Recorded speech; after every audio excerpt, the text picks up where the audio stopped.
Parents refuse to pay for my college, but expect me to care for them. I always thought that when the time came for me to go to college, my parents would support my dreams and ambitions. Growing up, I watched them work tirelessly to provide for our family, and I assumed that their sacrifices would translate into my education. But as I approached high school graduation, the reality set in that my parents had no intention of paying for my college tuition.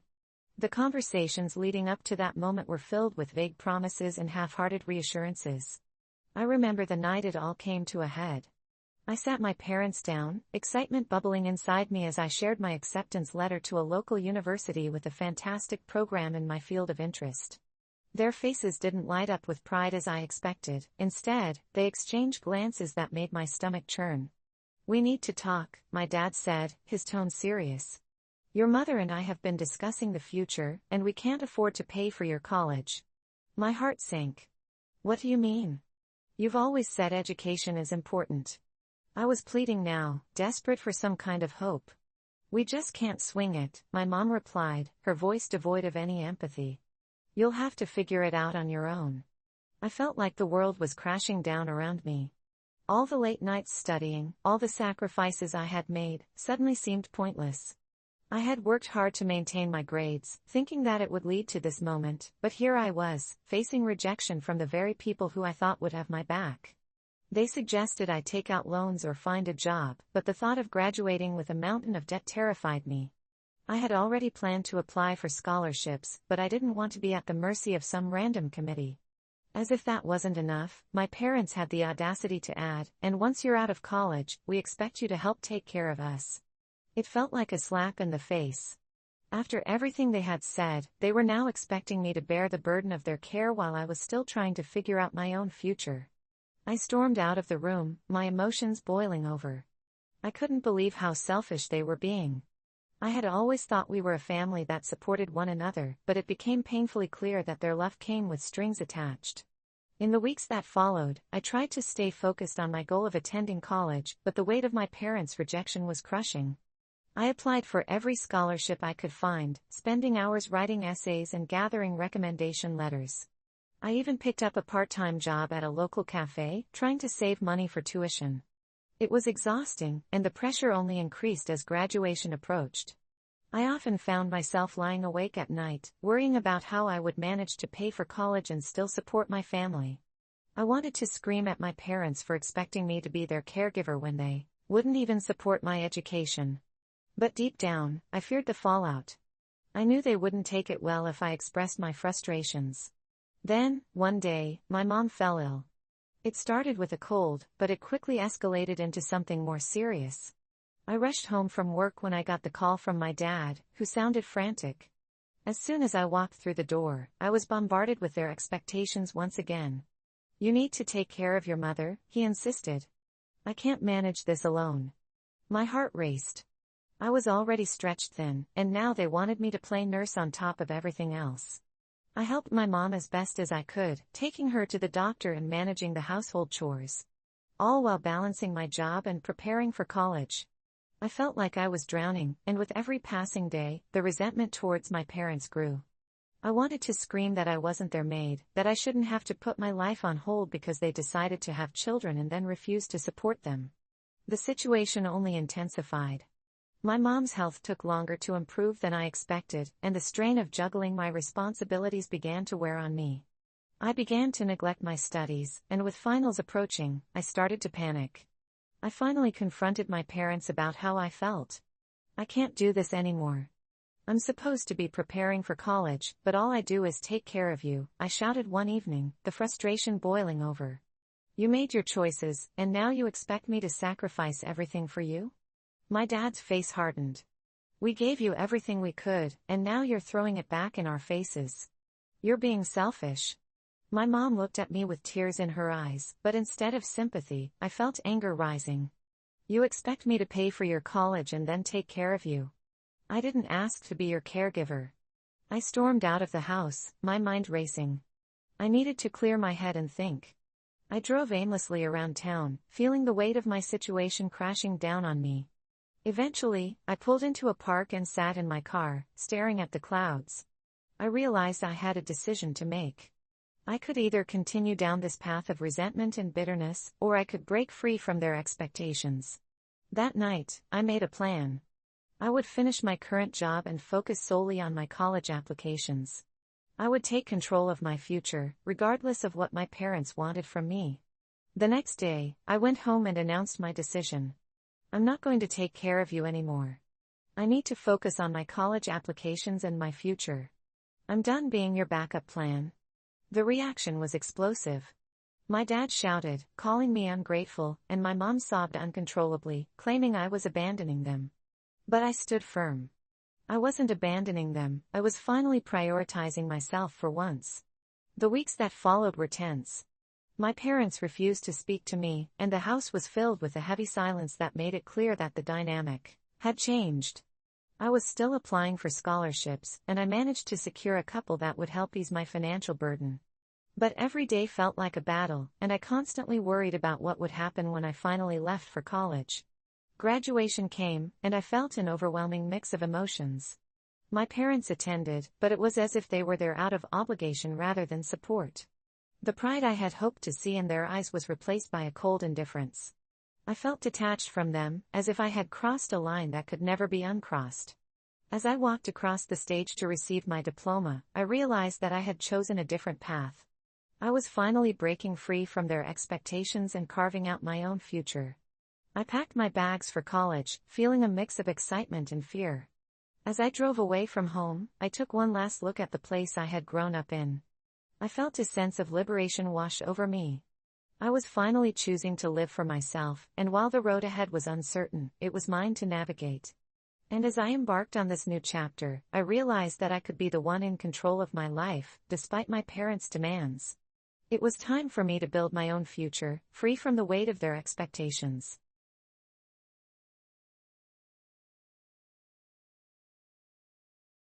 Sister-in-law tells my kids I'm not their real parent. It was supposed to be a simple family gathering, a chance to reconnect and enjoy each other's company, but it turned into a nightmare I never saw coming. It started with the kids playing happily in the yard while I grilled burgers and my husband set up the patio for our guests. My sister-in-law, Emily, arrived late, as usual, and immediately began making snide comments about the food and decorations.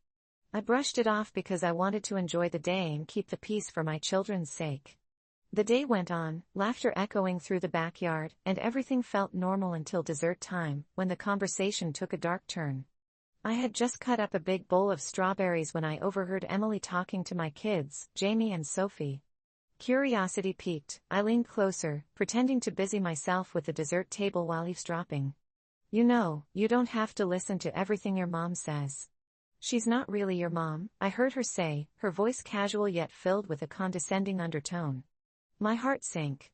What do you mean? Jamie asked, confusion etching his young face. Well, she didn't give birth to you, did she? She adopted you, Emily explained, leaning closer to them, and I felt the anger rise in my chest. I couldn't let this continue. My kids were too young to understand this kind of conversation. Emily, what are you doing? I interrupted, stepping in front of her and the kids, my voice shaking with anger. I was just explaining to them some facts about their family, she said, feigning innocence. This is not the time or place for this. They're just kids, I snapped, my heart racing. Jamie's wide eyes were locked on me, and Sophie looked confused, glancing between us. I'm just trying to help them understand where they come from, Emily said with a dismissive wave of her hand. They need to know that their real family is the one that gave birth to them.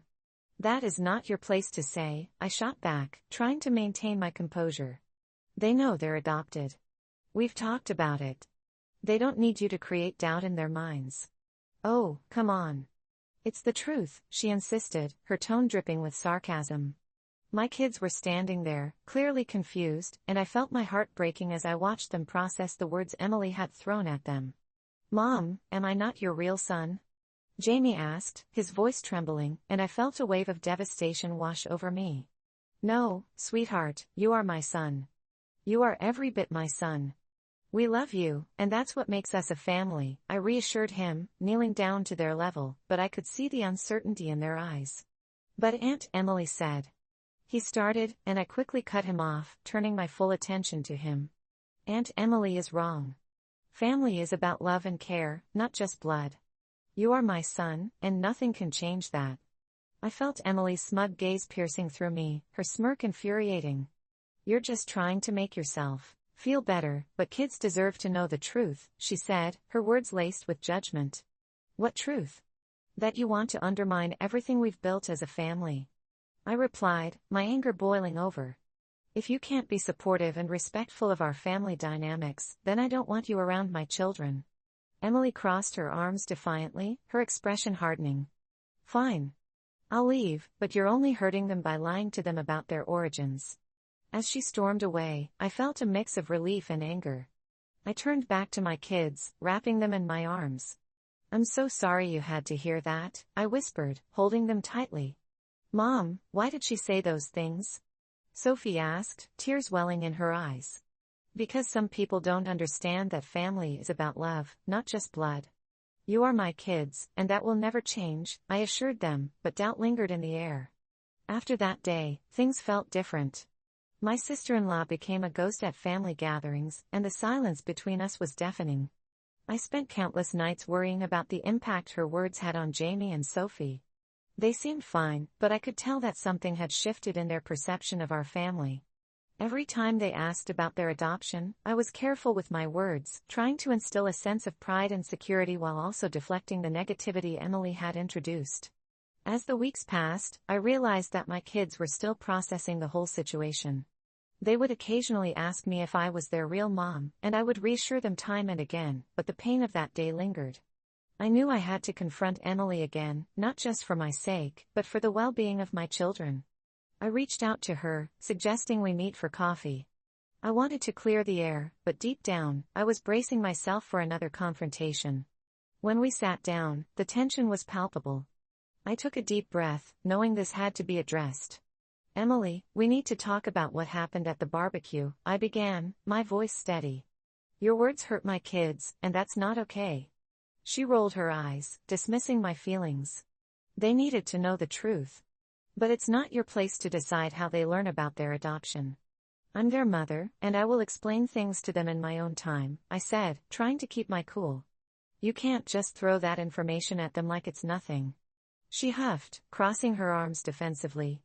I was only being honest. It's not my fault you can't handle the truth. You're not being honest, you're being cruel.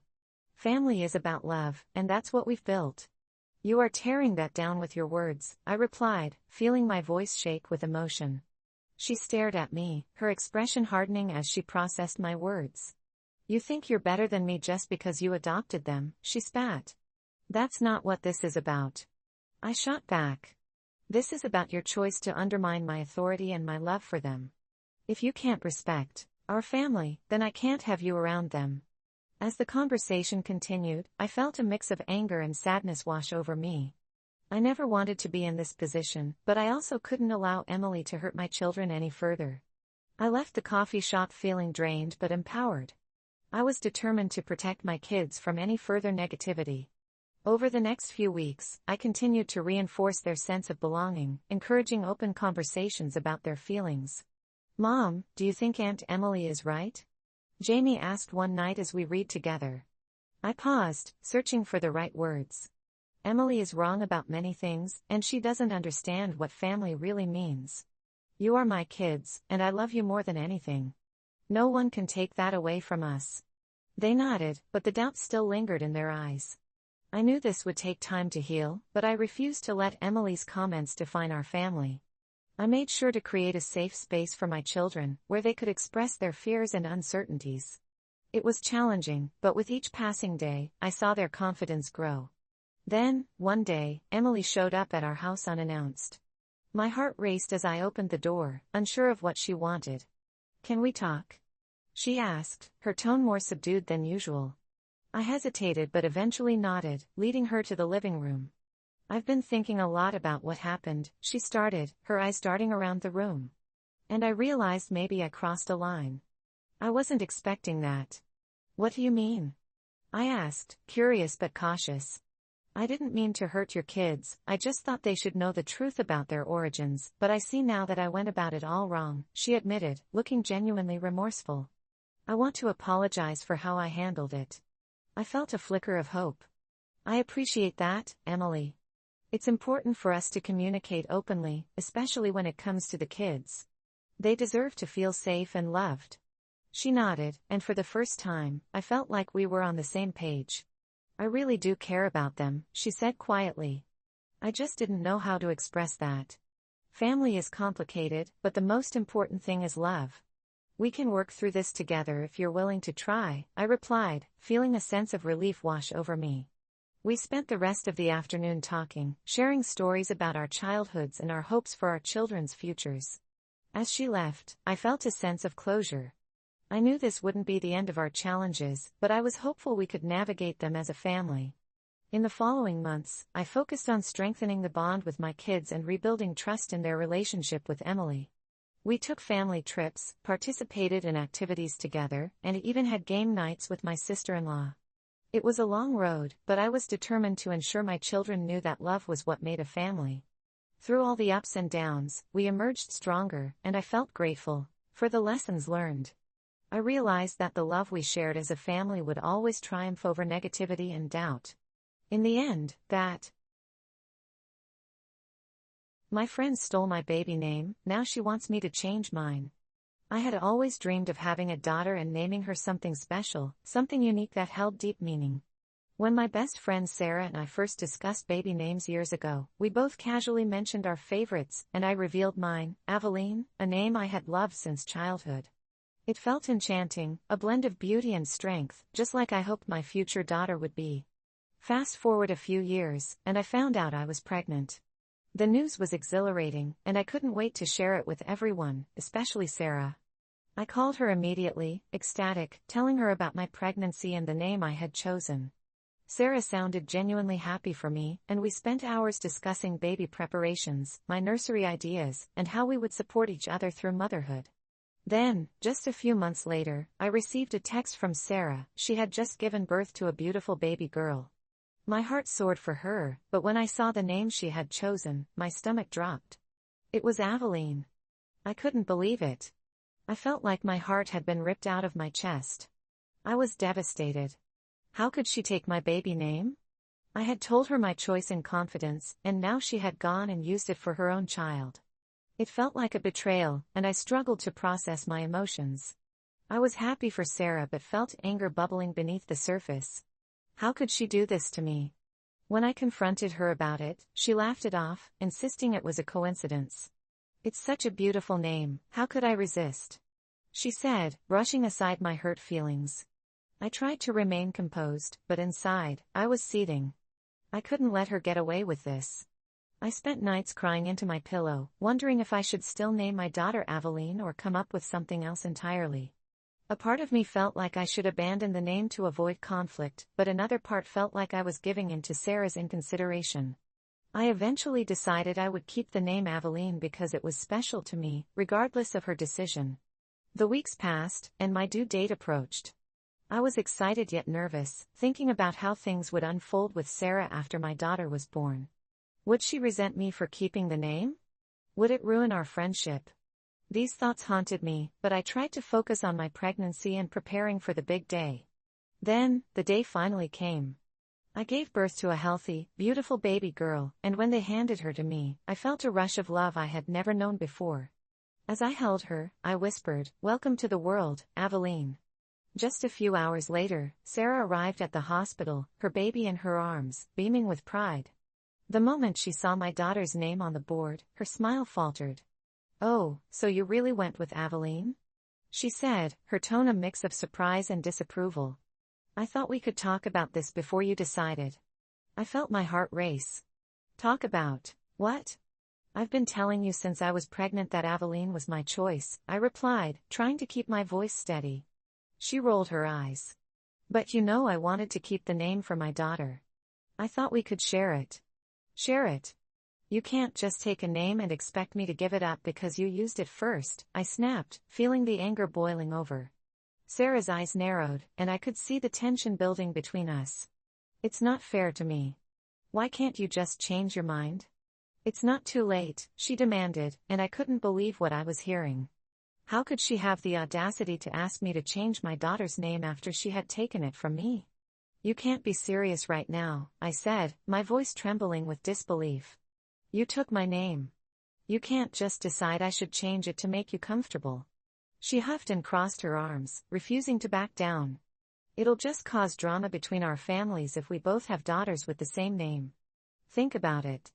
I shook my head, feeling the tears prick at my eyes. I can't believe you would ask me to do this. Aveline is my baby's name, and I'm not changing it for you. She scoffed, you're being selfish. This isn't just about you, it's about our friendship. My heart sank. This wasn't about friendship, it was about Sarah's desire to feel like she had the right to dictate my choices. I turned away from her, shaking with anger and frustration. Get out, I said, my voice firm. You need to leave. She paused, looking hurt, and for a moment, I felt guilty. But that guilt was quickly overshadowed by my resolve. I wasn't going to let her walk all over me anymore. After that day, things got tense. I returned home with Aveline, and Sarah sent me countless texts, pleading with me to reconsider, to be reasonable. I ignored her. I was too hurt to engage. My daughter was my priority, and I needed to focus on her, not Sarah's drama. Days turned into weeks, and I settled into motherhood. But the tension with Sarah lingered like a storm cloud overhead. I kept my distance, choosing not to engage with her on social media or answer her texts. The drama escalated when she decided to throw a birthday party for her daughter. I was hesitant to attend, but I knew I needed to be civil, for the sake of our friendship. When I arrived, the atmosphere was charged with unspoken tension. Sarah greeted me with a forced smile, but I could feel the animosity simmering beneath the surface. As the party progressed, I watched as she introduced her daughter, who was also named Aveline, to the guests, and the awkwardness was palpable. Guests were confused and whispered among themselves about the shared name, and I felt my heart pound in my chest. I was furious. Later in the day, while the kids played, I overheard Sarah talking to another friend. I can't believe she didn't change the name. It's so inconsiderate, she said, and I felt my blood boil. I couldn't let this go on. I approached her, my heart racing. You need to stop talking about me behind my back, Sarah. If you have a problem with my choice, say it to my face, I said, my voice steady despite my nerves. Her eyes widened, surprise flashing across her face. I wasn't talking about you, she exclaimed, but I could see the guilt in her expression. You have no right to demand I change my daughter's name after you took it from me, I continued, my voice rising. You are ruining our friendship over something that should be a joyful occasion. It's just a name, she shouted back, and I felt a wave of disbelief wash over me. It's not just a name. It's my daughter's identity. You can't just dismiss that. You're being dramatic, she said dismissively, but I could see the cracks forming in her facade. The guests around us had gone quiet, sensing the growing tension. I took a deep breath, forcing myself to remain calm. You have to understand, this isn't just about names. It's about respect. I respected your choice to name your child, but you didn't respect mine. And that hurts more than anything, I said, my voice softening. Her expression shifted, and I could see the realization hitting her. I didn't mean to hurt you. I thought we could share it. I didn't think it would come to this, she admitted, her voice trembling. I could feel the anger dissipating as I looked at her, my best friend who had turned into a rival overnight. I want us to be okay, but I can't compromise on this. Aveline is my daughter, and I want her to feel proud of her name, I replied, my heart aching at the distance that had grown between us. Sarah took a step back, her eyes downcast. I'm sorry. I didn't think it through, she murmured, her voice barely above a whisper. I know I messed up. It felt like a small victory, but it was a step toward healing. I think we need some space to figure this out, I suggested, my voice calm. I hope you can understand that. She nodded, tears glistening in her eyes. I do. I'm sorry. As the party continued, the atmosphere began to shift. I saw Sarah interacting with other guests, but the tension was still there, lingering in the air. Over the following weeks, I focused on Aveline and healing from the hurt of our friendship. Sarah sent me messages, trying to reach out and apologize, but I felt it was best to take time apart. Then, one day, I received a letter in the mail from her. It was heartfelt, filled with apologies and an understanding of the pain she caused. She expressed her wish to meet and talk things through, and I felt a glimmer of hope. We agreed to meet at a local park, our favorite spot. As I approached, I saw her sitting on a bench, looking anxious. I took a seat beside her, and we both sighed simultaneously. "I've missed you," she said softly, and I felt a wave of nostalgia wash over me. "I've missed us too," I replied, my heart ached for the friendship we once had. We spent hours talking, opening up about our feelings and I found a hidden camera in my Airbnb, owner says it's standard. I had always been a fan of Airbnb, using it for years while traveling for work and pleasure, convinced it offered a more personal and unique experience than traditional hotels. So when I booked a cozy cabin nestled deep in the woods for a weekend getaway, I expected a peaceful retreat away from the bustle of city life. The photos were stunning, with large windows that opened up to breathtaking views of the surrounding trees, and the description promised a fully stocked kitchen and a hot tub under the stars. I arrived just before sunset, excitement bubbling in my chest as I unlocked the door and stepped inside. The place was immaculate, and everything seemed perfect. The smell of fresh wood filled the air, and I immediately felt at home. After settling in, I decided to explore the cabin. As I walked through the cozy living room and the well-equipped kitchen, I couldn't help but feel a sense of tranquility. That was until I noticed something unusual in the corner of the living room. At first, it looked like an inconspicuous smoke detector, but something about it didn't sit right with me. I approached it, peering closer, and my stomach dropped as I recognized the small lens protruding from the device. My heart raced. I was staring at a hidden camera. A flood of panic washed over me as I stumbled back, my mind racing. Had I just unknowingly walked into a surveillance setup? I quickly checked the other rooms in the cabin, and to my horror, I found another camera tucked away behind a potted plant in the bedroom. This wasn't just some fluke. The owner had placed hidden cameras around the cabin to watch guests without their knowledge. Anger surged through me. How could someone invade the privacy of their guests like this? I quickly pulled out my phone and took pictures of the cameras, knowing I needed proof of what I had found. I contemplated leaving immediately, but I also wanted to confront the owner. I sent a message through the Airbnb app, expressing my concerns and asking if there were cameras in the cabin. To my surprise, I received a reply almost instantly. The owner's response was curt, stating that the cameras were there for security purposes and that it was standard practice for them to monitor the property. I felt a wave of disbelief wash over me. Security for what? I didn't sign up to be watched while I tried to enjoy my weekend. I typed a furious reply, demanding to know how they could justify this invasion of privacy. The owner responded quickly again, insisting that I had misunderstood their policies. "It's for your safety, and it's all in the description," they wrote. I scrolled through the listing again, searching for any mention of surveillance cameras. Nothing. I was seething, knowing I couldn't stay here any longer. I decided to gather my belongings and get out. Just as I was packing my things, I received another message from the owner. "Please don't leave, I promise. It's only for safety. If you'd like, I can come over and explain." I paused, contemplating my options. Part of me wanted to get the hell out of there, but another part was curious about what this owner could possibly say to defend such a breach of trust. Against my better judgment, I agreed to wait for him to arrive. I sat on the couch, anxiously glancing at my phone, waiting for the owner to show up. Minutes felt like hours, and just as I was about to call it quits, I heard a knock at the door. I took a deep breath, opened it, and was met by a man in his mid-40s with an apologetic expression. "Hey, I'm sorry about the confusion," he said, stepping inside without waiting for an invitation. "I understand why you're upset. Let's talk." I gestured for him to sit, my heart racing as I braced myself for his explanation. "So, here's the deal," he started, leaning forward as if trying to convince me. "I have these cameras for protection. I've had issues with past guests, things getting stolen, damages. It's just a precaution." I narrowed my eyes, feeling my anger reignite. "But you're watching people in their most vulnerable moments. That's not okay." He raised his hands defensively, trying to calm me down. "I know it sounds bad, but I promise I don't actually watch the footage unless there's a problem. I just keep it there to deter anyone from doing anything stupid." I couldn't believe what I was hearing. And what if someone wants to just relax in peace? "You don't think that's a problem?" He sighed, looking frustrated. Look, it's my property, and I have to protect it. I didn't mean to make you uncomfortable. It's just how things are now. I was furious.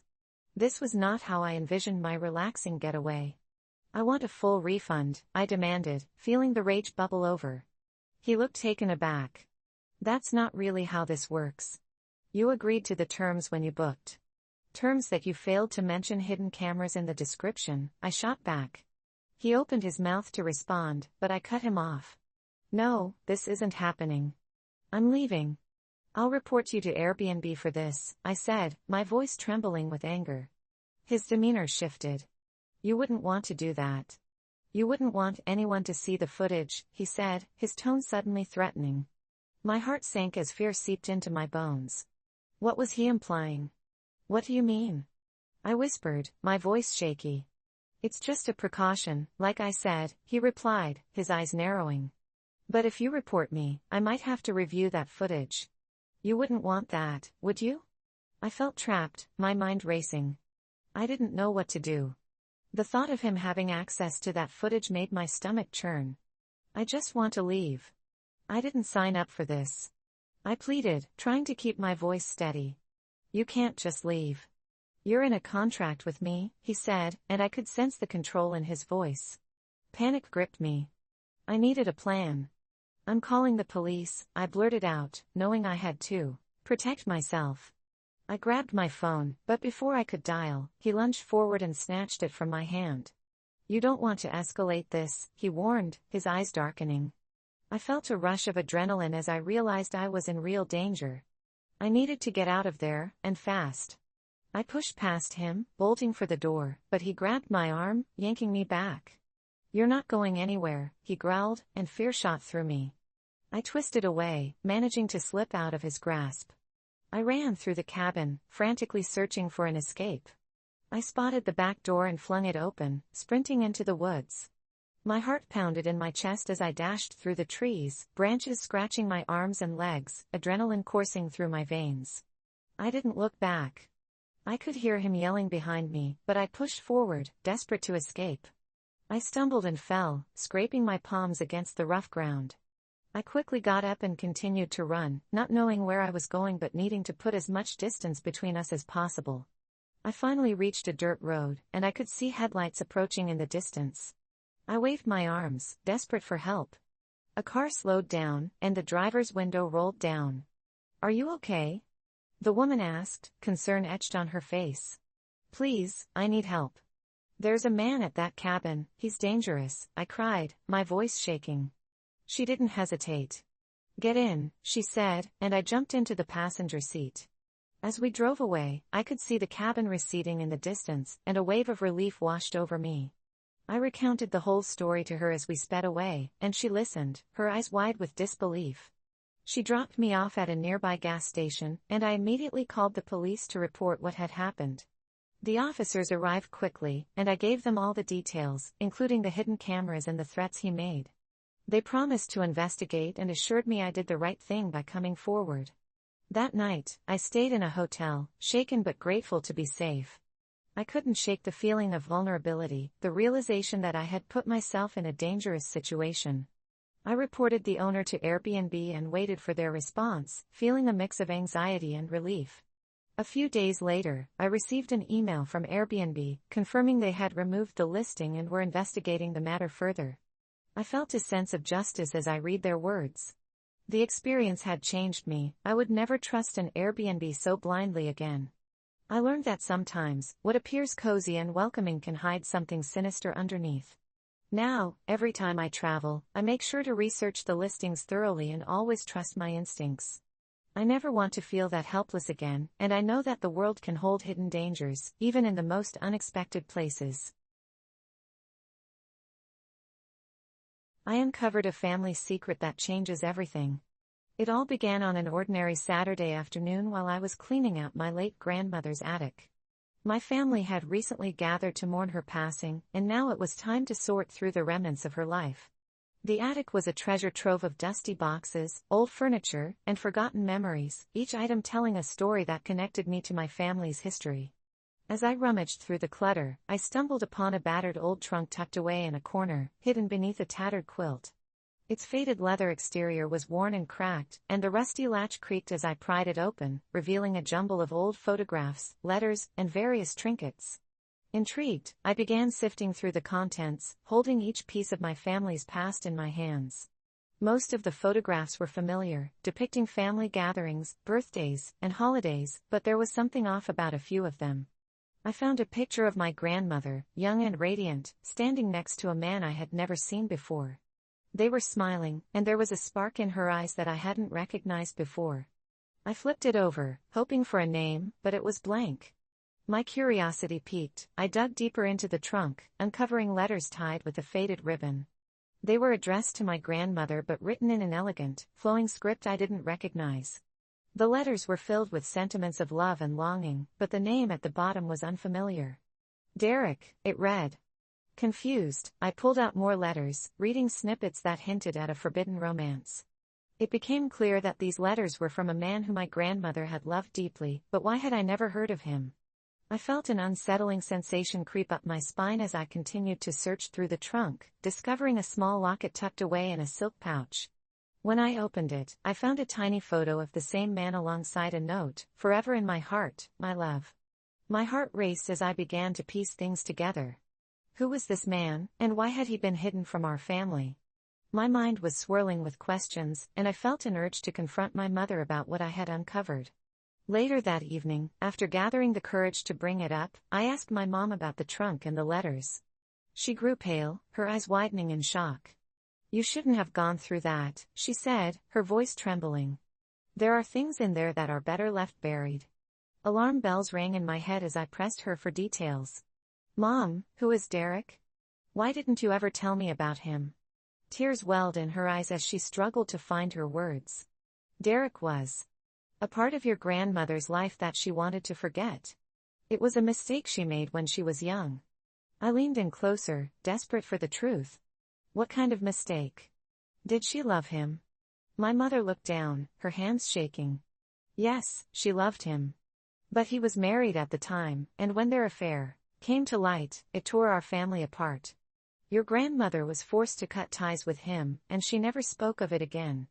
I felt a rush of emotions, swirling confusion, and anger bubbling within me. "So, all these years, she kept this secret. Why didn't you ever tell me?" My mom sighed, defeated. "Because I wanted to protect you from the pain.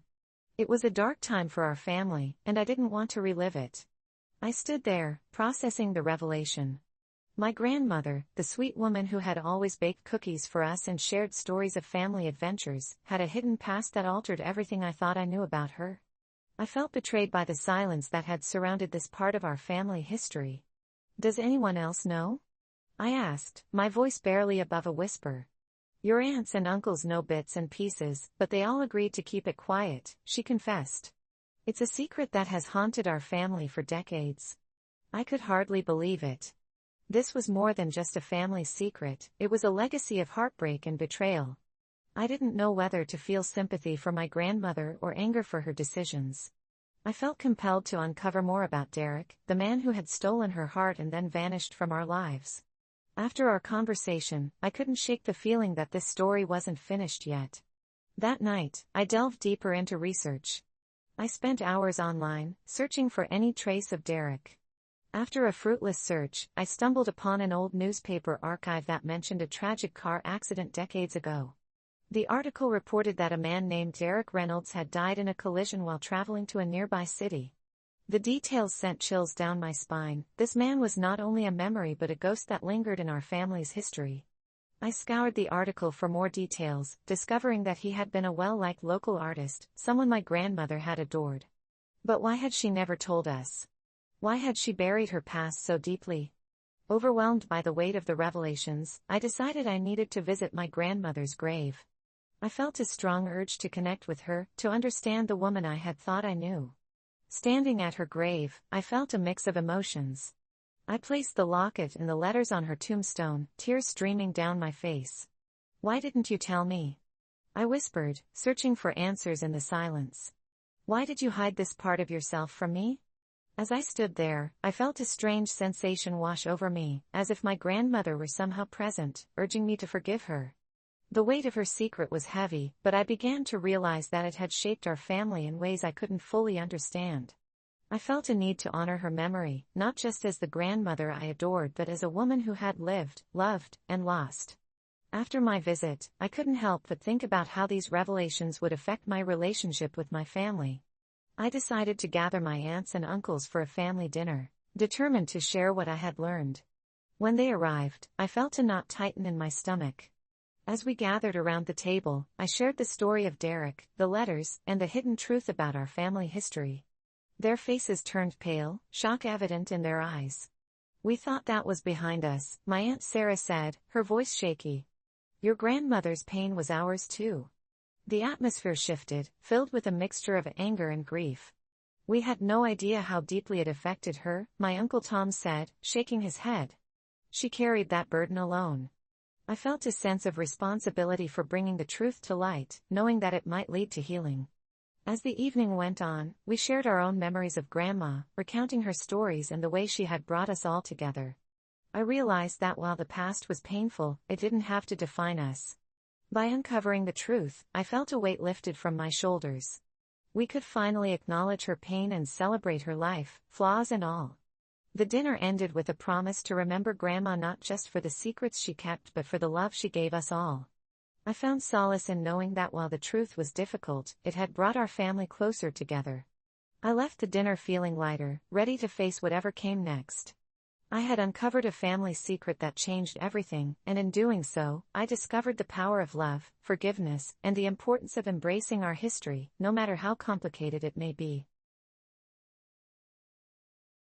I confronted my toxic family. What happened next will shock you. I confronted my toxic family. What happened next will shock you.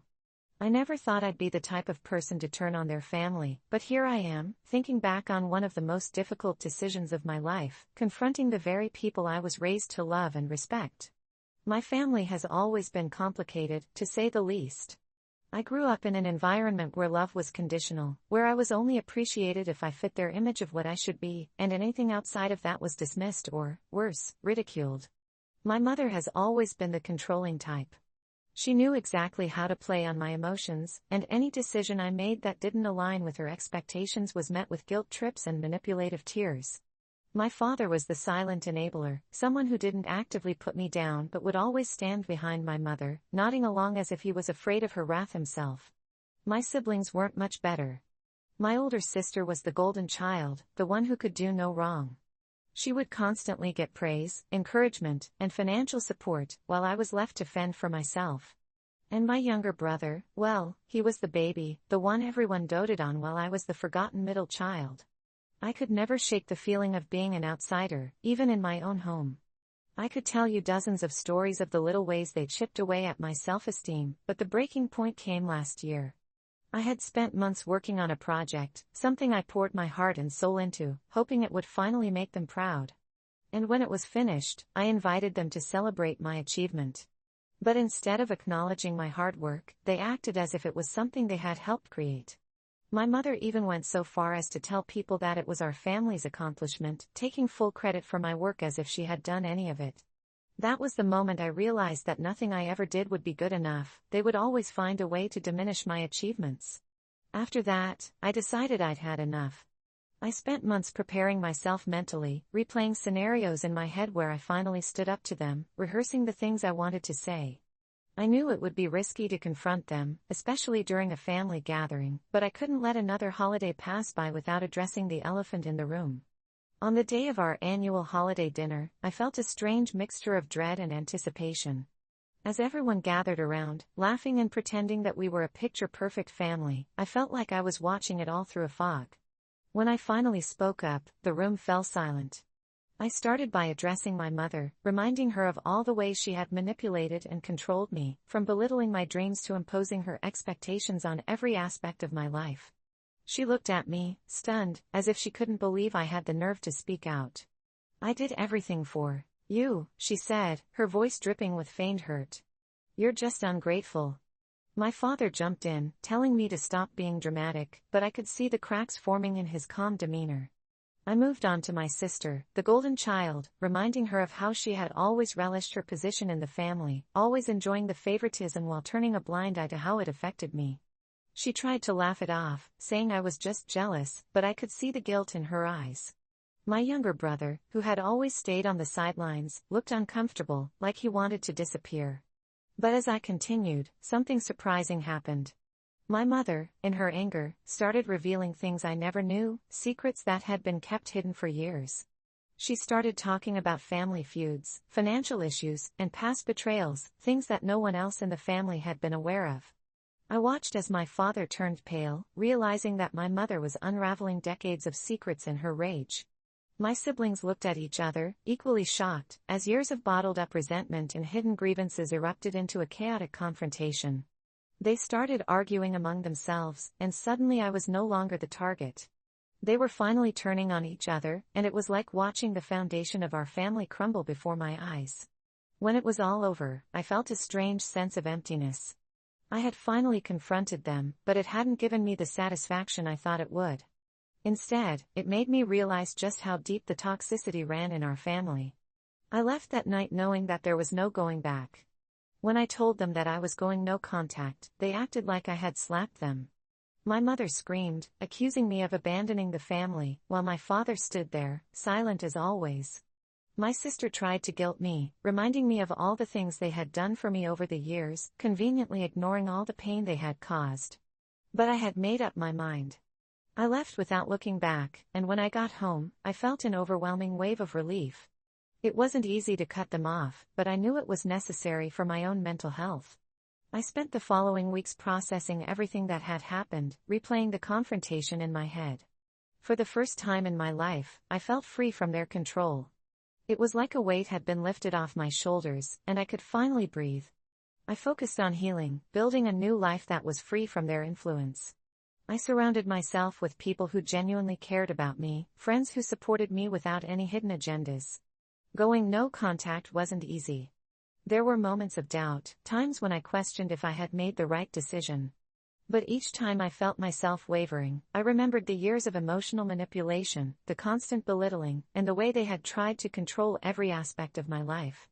I realized that I deserved better, that I was worth more than the crumbs of affection they had given me. And now, looking back, I know that confronting them was the best thing I could have done. I'm finally living for myself, no longer trapped in their web of toxicity.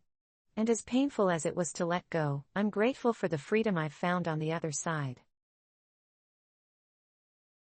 Caught in a lie, my friend's betrayal unraveled. Caught in a lie, my friend's betrayal unraveled. I had always trusted Lena. She was more than my best friend, she was like a sister to me, someone who knew every embarrassing secret, every dream, every mistake. But looking back, I think that's what made her betrayal sting even more. It started small, almost trivial in retrospect. She began borrowing things and not returning them, books, clothes, even my headphones.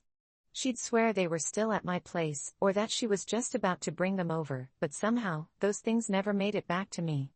Then came the weird excuses when I'd invite her out. She'd say she was busy with work, dealing with family issues, or, on one bizarre occasion, taking an online course in Icelandic, of all things. I brushed it off, figuring everyone gets caught up with their own life sometimes. But then one Friday night, while scrolling through my social media, I saw a photo of Lena out with a group of people I didn't know, including one person who looked disturbingly familiar, my ex, Matt. She'd been with him at the restaurant we planned to go to that night, and they were laughing together like they'd been close forever. It felt like someone had slapped me. Matt and I hadn't ended on bad terms, but seeing her with him, after claiming she was too busy to hang out, set off alarm bells. I tried to call her, hoping there was a logical explanation, but she didn't pick up. I sat there, stewing, replaying moments of our friendship in my head, trying to piece together clues I might have missed. The next morning, she called back with an excuse about her phone dying, sounding as cheerful and carefree as ever. I confronted her, asking her if she'd been out with Matt, and she laughed it off, saying, "Oh, that. It was just a coincidence. I ran into him randomly." But something about her tone made my skin crawl. It was too breezy, too dismissive. Over the next few weeks, I noticed even more strange behavior. She would avoid certain topics, especially when I mentioned Matt, and I started noticing changes in her social media. She had a habit of blocking me from seeing her stories whenever she went out, but mutual friends would send me screenshots of her with him, seemingly cozy and always at places I had introduced her to. I felt like I was going crazy, so I decided to dig deeper. One night, I reached out to a mutual friend who was at one of those gatherings and asked what was going on. She hesitated, clearly uncomfortable, but eventually admitted that Lena had been seeing Matt for a few months now. She told me that Lena had even gone so far as to make up lies about me to justify why she had reached out to him, painting me as some toxic ex-girlfriend who never treated him right. My stomach twisted as she recounted things Lena had supposedly said about me, lies so absurd yet so specific that they felt carefully crafted. Feeling both sickened and furious, I decided to confront her directly. I texted her, asking if we could meet up, and when she agreed, I knew it was finally time to hear her side. We met at a coffee shop, and I went in prepared for anything, but her reaction was worse than I could have imagined. She laughed at me, an eerie, dismissive chuckle, like this whole situation was some big joke. She tried to gaslight me, saying things like, "Oh, come on, you're being dramatic," and, "Matt came to me because he needed someone sane to talk to after dealing with you." Her words stung, twisting the knife deeper with every sentence, and for the first time, I realized that the friend I thought I knew had never truly existed. I left the coffee shop in a daze, feeling hollowed out, and blocked her number, vowing never to speak to her again. But things didn't end there. Weeks after cutting her off, I noticed strange messages from unknown accounts, vague threats and weird, unsettling comments about my personal life. I knew it was Lena trying to intimidate me, trying to make me feel as if I were the one in the wrong. Months later, I heard she and Matt had broken up, apparently in a messy split filled with the same lies and manipulation she had tried to use on me. Hearing this should have made me feel vindicated, but it only deepened my sadness for what had been lost. The person I had trusted most had turned out to be a stranger, someone willing to betray me without a second thought, and as much as I wished I could go back to those simpler days, I knew that some scars never fade.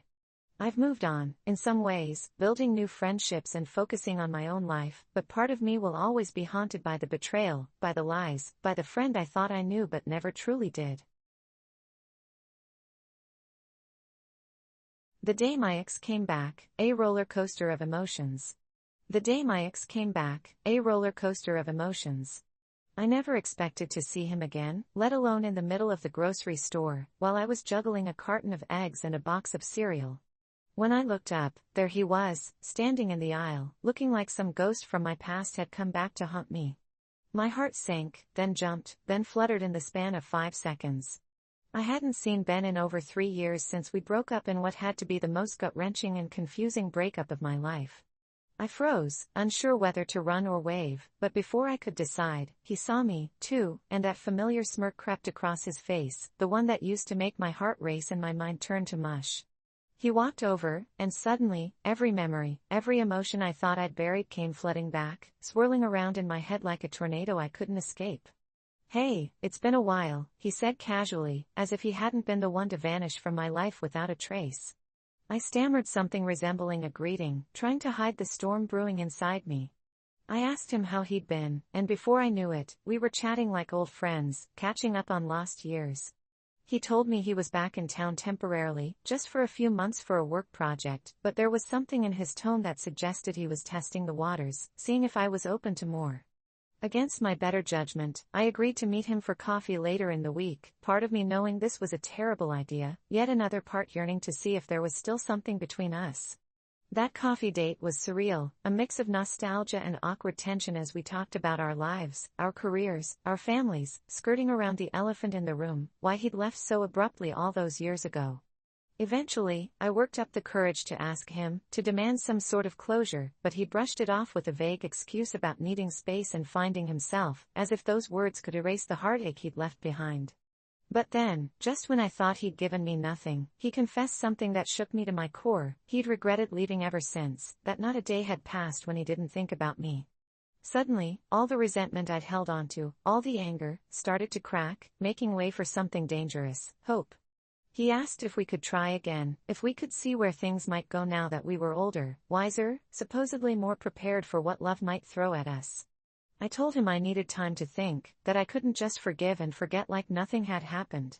But over the next few days, I found myself reliving all the good memories, the nights we'd stayed up talking about our dreams, the vacations we'd taken, the way he'd once looked at me like I was the only person in the world.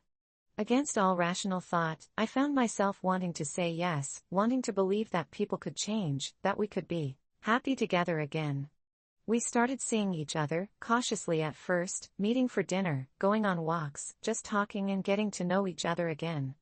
But the closer we got, the more I felt those old wounds starting to reopen. I'd find myself second-guessing every word, every gesture, wondering if he was going to leave again, if he was really here to stay or just passing through my life one last time. One night, we were having dinner at his place when he brought up the future, casually mentioning things like moving in together, like getting a place if things work out. My stomach twisted with a mix of excitement and dread. I couldn't ignore the red flags waving in the back of my mind, but I was too far gone, too wrapped up in the dream of what could be to walk away now. Then, out of nowhere, I found a message on his phone one night, a message from someone named Jess, talking about how she missed him, how she couldn't wait to see him again. I confronted him, my heart pounding, my head spinning, and he tried to explain it away, saying she was just a friend, someone he hadn't completely cut ties with. But his stammering, his evasive gaze told me all I needed to know. He was still the same person who'd broken my heart all those years ago. The betrayal stung even worse this time, knowing I'd let him back in, knowing I'd opened myself up to the same pain all over again. I walked out that night, my heart shattered but also weirdly lighter, like I'd finally gotten the closure I needed. He tried calling, texting, apologizing, but I ignored every message, knowing that I'd finally reached the end of the roller coaster. For the first time in years, I felt free, like I could finally move on without wondering what if. And as much as it hurt, I knew I'd made the right choice. The past is meant to stay in the past, no matter how tempting it is to rewrite it. I turned down a promotion and regretted it. Here's why.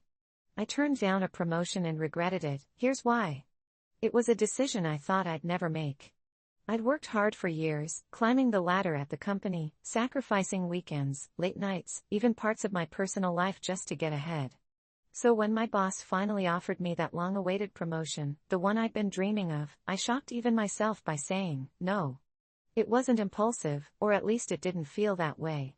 It was months of grueling work, the stress, and this voice in my head warning me that taking on more might actually lead me further from the life I wanted. And honestly, at that moment, I'd convinced myself that my refusal was about setting boundaries, about having more time to focus on my relationship with Mia, my fiancée, and avoiding that relentless corporate grind I'd seen ruin so many lives around me. But when I told my boss, his face flashed from surprise to something I couldn't quite place, maybe disappointment or maybe something darker. Either way, he said he respected my choice and that the opportunity might still be there later, though he didn't sound convinced. The strange part was, I walked out of that meeting with a weird, unsettled feeling, like I'd made a decision that was going to echo far beyond just that room. Over the next few weeks, I started noticing changes, subtle at first. Meetings I used to be invited to suddenly didn't have my name on the list. Projects I'd spearheaded got shifted to other people without explanation. My boss became distant, almost cold. It wasn't anything overt, nothing you could put a finger on, but there was this sense of being slowly phased out. People I thought were allies, even friends in the office, began treating me differently, as if I was no longer part of the core team. I thought I was being paranoid at first, but then the passive-aggressive comments started, little digs about how some people aren't committed enough or might not be up for the challenge. It didn't take long to realize these were directed at me. One day, I ran into Mia after work, and when she asked how things were going, I made the mistake of telling her how much I regretted not taking the promotion. She gave me that sympathetic look but added something I didn't expect, that she was honestly relieved I hadn't accepted it. She said she missed me, missed us, and that this way, we'd have more time together, time to plan our future. I wanted to feel reassured by her words, but instead, I just felt like I was trapped between two walls that were slowly closing in, with the pressure from work on one side and Mia's expectations on the other. Then came the company-wide announcement of the new promotion candidate, Mark. I couldn't stand him, but he was technically competent, the kind of guy who did just enough to avoid trouble and somehow always ended up looking good to management. He'd only been with the company for 2 years, compared to my 5. But somehow he'd slid right into the position. The worst part was, he wasn't shy about rubbing it in, always dropping hints about his bright future and the vision he had for our team. I wanted to punch him, but I didn't. I just kept my head down, hoping to get through the awkwardness and move on. But with each passing day, the resentment ate at me, festering like a wound that wouldn't heal. And I began questioning everything, from my decision to Mia's support to whether I even wanted to be at this company anymore. One evening, after Mark had once again undermined me in front of the team, I got home, looked at myself in the mirror, and realized something. I was losing myself. The person staring back at me looked defeated, not like the ambitious, determined guy I used to be. And it was terrifying because I couldn't tell if that was from my own choice or if the environment around me was doing this to me. Things hit a breaking point at the next quarterly review. My performance scores, which had always been top tier, were suddenly below average. My boss, who usually praised my work, barely looked me in the eye as he went through my review, pointing out every minor flaw and emphasizing that I'd lost my edge. By then, it was clear. My career here was effectively over unless I did something drastic. I tried reaching out to HR, explaining the situation, the subtle retaliation, the snide comments, but they told me there was little they could do without hard evidence. Maybe you should consider a fresh start, they suggested, which was HR code for we don't care. I remember leaving that meeting feeling like I was in free fall. Mia was supportive, but even she couldn't understand the full extent of it, the frustration, the shame. It felt like my life was unraveling. My job, my stability, my sense of self, it was all slipping through my fingers because of one decision. Just when I thought things couldn't get worse, I found out Mia had been planning a wedding date behind my back, even choosing a venue. She'd decided that since I was no longer on the promotion track, I'd have more time for us. She meant well, but it felt like a slap in the face. She didn't understand that my career wasn't just a job, it was a part of who I was, a part she was casually asking me to abandon for her vision of our future. That night, we had a massive fight. I told her everything, from the retaliation at work to how I felt like a stranger in my own life. She cried, saying she didn't know things were that bad, but the damage was done. I couldn't shake the feeling that I'd let her, my job, and myself down. I'd let everyone control my life, and now I was stuck in a purgatory of my own making. Desperate to regain some control, I went to my boss and told him I was ready to step up, that I wanted another chance at the promotion. He looked at me with this smug smile, like he'd known I'd come crawling back. He told me they'd already moved on, that the company was looking for people fully committed to their role.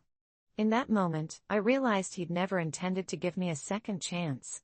I was just another pawn to him, a stepping stone for Mark, a warning to others about what happens when you don't fall in line. Feeling humiliated, I walked out of his office, and for the first time in my career, I didn't feel any loyalty to the company I'd sacrificed so much for. I realized I'd been clinging to an illusion, to a sense of loyalty that was never reciprocated. A week later, I handed in my resignation. The company barely reacted, and that hurt almost as much as everything else. I left without a plan, without even knowing what I wanted, just with the overwhelming need to escape. At first, I thought leaving would make me feel liberated, but instead, it felt like free falling. Job offers weren't rolling in like I'd expected. Mia and I drifted further apart, and the guilt of everything weighed on me. It was only after months of soul-searching that I found a small startup willing to take a chance on me. It wasn't glamorous, the pay was modest, and the hours were long, but for the first time in years, I felt a spark again.